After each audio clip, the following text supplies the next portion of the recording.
You have never once been taught how to use a single day. You were taught how to survive one. Somebody handed you an alarm clock, a commute, and a list of other people's demands, and told you that arranging them in the right order was called productivity. It is not. It is obedience dressed up as discipline. You wake up, you answer the message, you attend the meeting that could have been a sentence. You call it a full day. And at the end of it, you have moved mountains of paper for someone else's mountain of money. Here is the belief you need to bury today. Hard work builds wealth. It does not. Hard work alone builds calluses. Machiavelli wrote that a wise prince relies on what is in his own control. Translate that into your life. If your hours belong to someone else's calendar, you do not control your own kingdom. You are renting yourself out by the hour, and the man who owns the building always outlives the man who pays the rent. You have been paying rent on your own time for years. Tonight, you get 7 skills. Not tips, not hacks, skills the productive elite use in total silence. Because if everyone used them, the entire economy of busyness would collapse overnight. And there is one move among the 7, the 7th, that you are not ready for yet. We will get there. But first, you have to survive the 6 that come before it. Because each one strips away a lie you have been telling yourself about why you work so hard and own so little. Think of it as a tower. 3 of these skills take back what already belongs to you. 3 more turn what you take back into a machine that runs without you. And 1, the last, is the move at the top of the tower. The one only the invisible ever reach. Climb them in order. Skip a floor, and the tower does not hold you. Stay with me. This is not a video about calendars. This is a war for your hours. And right now, you are losing it. And you did not even know the war had started. You feel it on Sunday night. That quiet dread before the alarm. You call it the Sunday scaries. It is not fear of Monday. It is your own hours warning you that they are about to be spent again on someone else's dream instead of yours. 1. Own the clock, not the calendar. Here's what the broke never see. A calendar is a to-do list handed to you by other people. A clock is yours. The moment you fill your calendar with everyone else's meetings, you have voluntarily handed over your clock to whoever asked first. You did not lose your day. You gave it away, one polite yes at a time, and you called the giving away good manners. Think of the wolf and the sheep. The sheep grazes from sunrise to sunset because someone told it that grazing is what a good sheep does. It never asks why. It is always eating, always moving, and it never gets fatter in any way that matters. The wolf hunts once. It watches. It waits. It picks the 1 hour that matters and it strikes. And then it rests. Because it knows a hunt does not need repeating 50 times a day to work. You have been trained to be the sheep. Every notification, every quick call, every calendar invite from a coworker who has worked there 20 years and still rents a 1-bedroom apartment. These are all requests for your clock. And you keep saying yes, because saying no feels rude, and rude feels dangerous. So you spend your one irreplaceable resource protecting other people's feelings instead of building your own future. This is not about time management. This is not about better scheduling apps.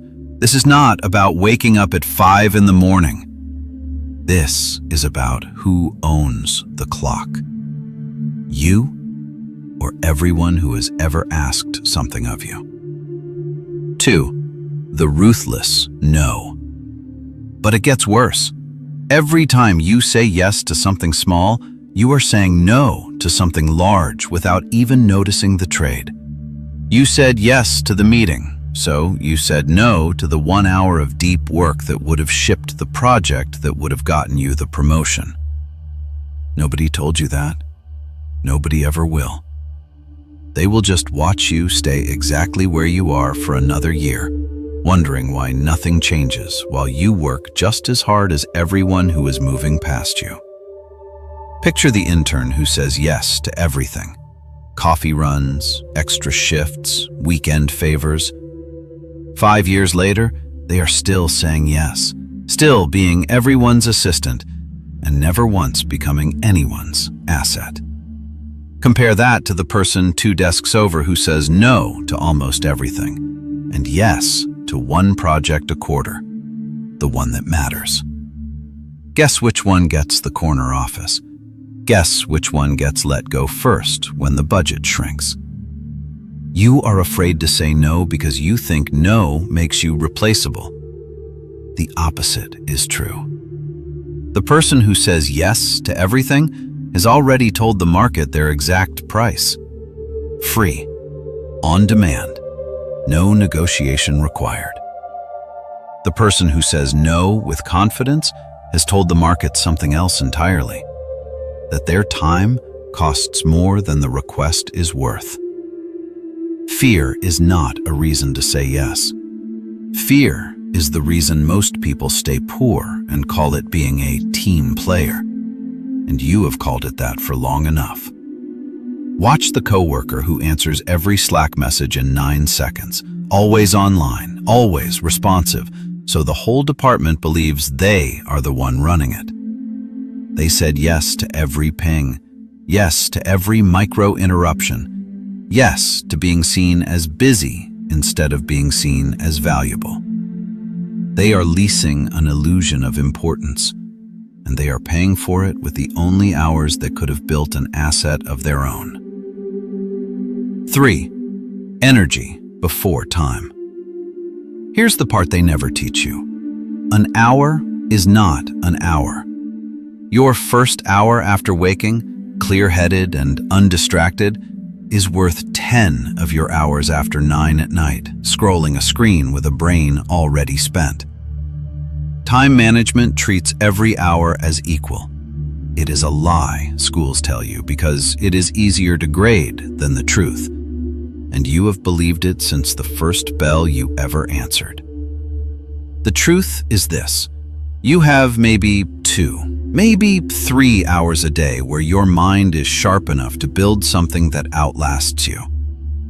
Everyone else's crisis, everyone else's meeting, everyone else's got a second is designed to steal exactly those hours, because the average person hands them over without a fight, defending only the leftover hours nobody else wanted anyway.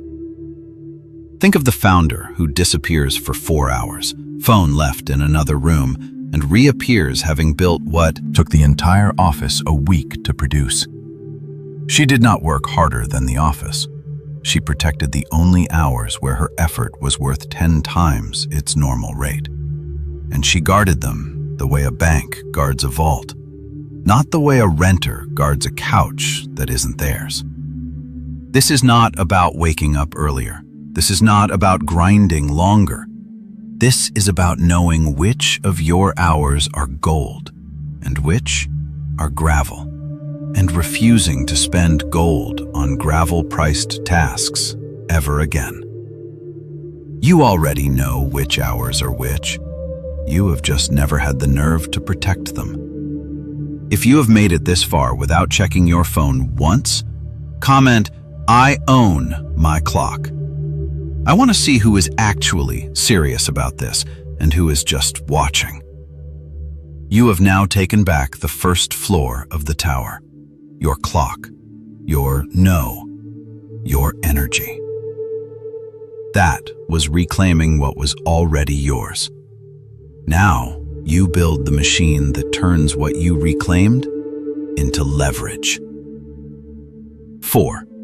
Systems replace willpower. Now watch how the game actually works. Willpower is a finite resource, and every guru selling you morning routines and cold showers is selling you a stronger whip for a horse that is already exhausted. You do not need more discipline. You need fewer decisions. The wealthy do not rely on willpower any more than a factory owner relies on personally lifting every box off the line. They build the machine once, and the machine runs without them having to want to run it every single day, whether they feel like a winner or not. Every choice you make today, what to wear, what to eat, whether to check the message now or later, spends a small amount of the same mental fuel that you need for the one decision that actually matters. The old money families understand this instinctively. Their wealth was not protected by a single burst of motivation. It was protected by systems, trusts, structures, and rules built once, decades ago, that quietly run themselves regardless of whether any one heir feels motivated on any given Tuesday. Compare that to the gambler pulling the lever on a slot machine, chasing one lucky burst of willpower, one good week, one resolution that dies by February. Motion, not progress. He feels busy. He stays broke. You have been that gambler more times than you want to admit. Build the machine. A single rule: no phone for the first hour. One task before any message is answered. One folder for the only work that compounds. Outperforms 10 motivational mornings, because the rule runs even on the day you do not feel like a winner. You do not need to feel ready.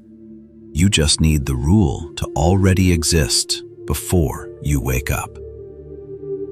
5. The compounding rep. This next move separates the owners from the owned. It is the quietest skill on this list and the most powerful, because it does not look like anything at all in the moment you do it. 1 hour of focused work, repeated daily for a year, does not equal 365 hours of scattered effort. It equals something closer to compounding capital, a small, boring deposit that multiplies against itself until the total dwarfs any single burst of heroic effort. This is the mathematics no one shows you in school. A small daily edge, compounded honestly for a year, outperforms almost every dramatic, sporadic sprint you have ever tried and abandoned by February. The tycoon who started with nothing did not have one miracle month. He had thousands of ordinary mornings that looked identical from the outside and were never skipped. The addict of instant gratification wants the miracle month.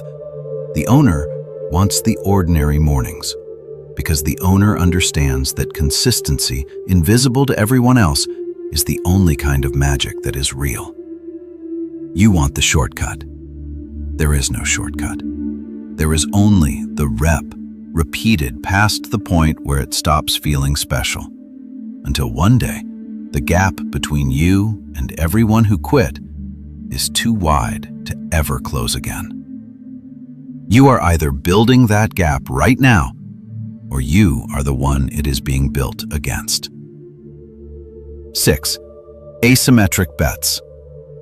Most people quit right before this, because this is the skill that requires you to look foolish in the short term to win in the long term. The average person spends their hours where the effort feels safe and the payoff is small and guaranteed. The steady raise, the reliable shift, the modest bonus. The owner spends hours where the downside is capped and the upside is not. The one skill that could multiply their income. The one project no one else wants to touch because it might fail publicly. This is not about reckless risk. This is not about betting your rent money on a whim.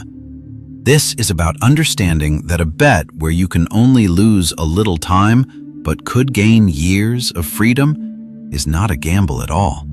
It is the only rational math available to someone who refuses to stay average.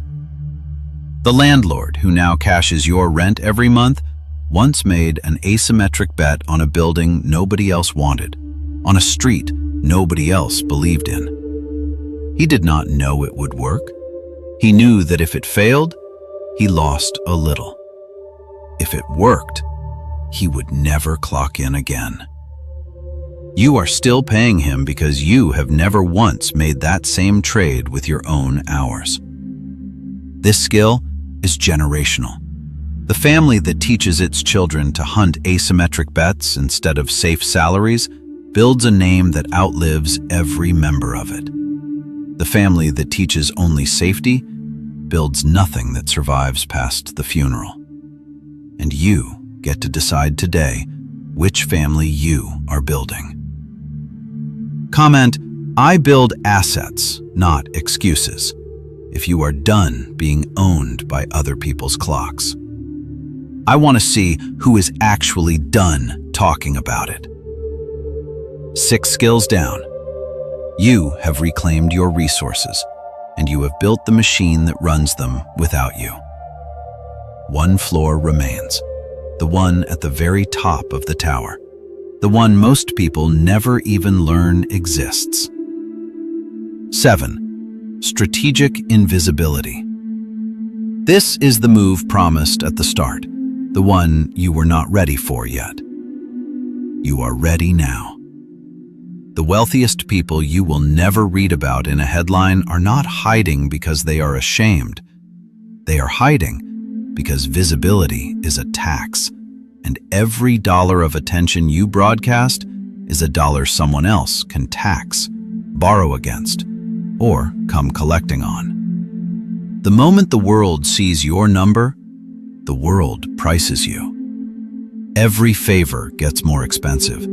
Every relative remembers you exist. Every deal you try to make starts from a position of someone already knowing what you can afford to lose. Machiavelli wrote that everyone sees what you appear to be, and few ever experience what you really are. Translate that into your bank account. Let the world see a version of you that is comfortable, unremarkable, unhurried.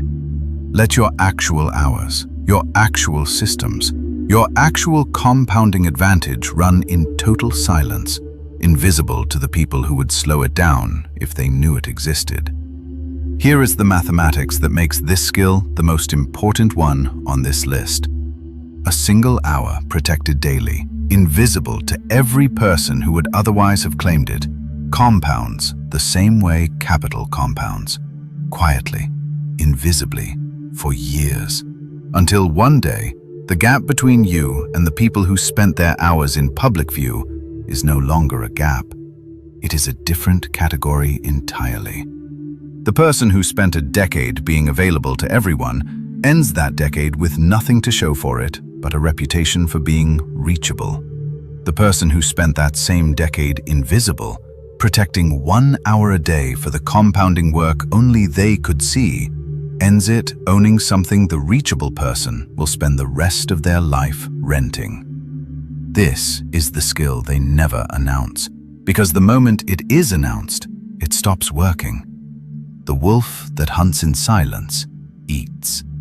The wolf that announces the hunt goes hungry, because the herd scatters the second it hears the growl. You have been announcing your hunts your entire life. That ends today. You now know the 7th skill. Use it in silence, or do not use it at all. You started this video thinking productivity was about doing more. It was never about more. It was about who owns your clock, who profits from your energy, and who gets to call your hours their own. You have spent years answering that question in someone else's favor without ever being asked. Picture yourself 6 months from now, calm, unhurried, watching people sprint past you toward meetings that lead nowhere, toward inboxes that will still be full at their funeral. You are not sprinting anymore. You are not available anymore. You are dangerous in the specific, quiet way that people become when they have stopped asking permission to use their own hours. There is a price for this. You will look less busy, and busy people will assume you are doing less, right up until the year they realize you have built something they will spend the rest of their life renting. You will say no to invitations that used to define your social calendar. You will sit with silence where noise used to live, and silence, at first, will feel like failure. It is not failure. It is the sound of a life finally being spent on purpose instead of leaking out through everyone else's demands. The version of you that answers every message within 9 seconds has to die today. The version of you that mistook exhaustion for achievement has to die today. What is left afterward is smaller in appearance and larger in every way that actually compounds. You will not recognize yourself in 6 months, and that is the entire point. There is an 8th skill that has not been given to you here, one too sharp to say plainly, one that has more to do with how the wealthy make themselves impossible to compete against than how they manage a to-do list. That is a different video, for a different kind of viewer, and you already know which kind you want to be. For now, comment I own my clock if you are done renting out your hours to people who will never thank you for it. And subscribe, because the next 7 skills separate the people who watched this from the people who actually used it. You already know which side of that line you have been standing on. Cross it tonight, or stay exactly where you are.